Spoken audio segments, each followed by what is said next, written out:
Arizona is one of just 7 states with a born alive law that requires doctors to try to save the life of a fetus if it survives an abortion procedure. Now, some in Congress want to make that a national law, but they face an uphill battle, as Hannah Ehrlich reports from our Washington bureau. The Born Alive Abortion Survivors Protection Act has been introduced before on Capitol Hill, and it has failed before. But that didn't keep pro-life lawmakers from rallying today in support of the bill, which is currently stalled in the House.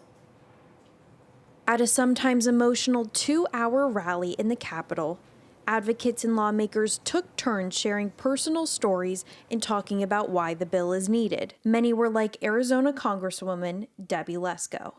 You know, the Born Alive bill is, I believe, the most important bill to be offered in Congress because it guarantees that when a baby is born alive from a botched abortion, that it will get medical help just like any other baby would get that's wanted. Arizona's law took effect in late 2017, the most recent year for which statistics are available. The state health department said there were 10 born-alive procedures from August to December, in a year in which there were 12,533 abortions performed in the state. Opponents like Taylor Tucker point to the small number of procedures and to government's intrusion into a medical decision as reasons they say the law is not needed. The big thing about these laws is that they highlight once again and reaffirm what we have always stood for, which is the fact that these sort of personal medical decisions should be done and, be in the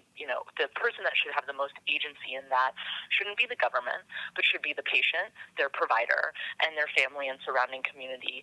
Supporters have a tough fight ahead of them. Even when Republicans controlled both House and Senate, they were not able to win passage of the bill. With the House now in Democratic hands, the bill's backers say the request for a vote has been rejected 80 times by Speaker Nancy Pelosi.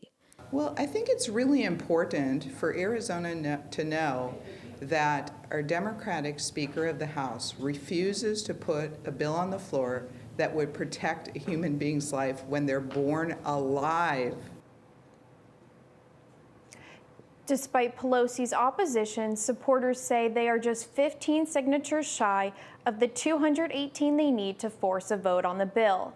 But those signatures would have to come from Democrats, only a handful of whom are co-sponsors of the bill. In Washington, Hannah Ehrlich, Cronkite News.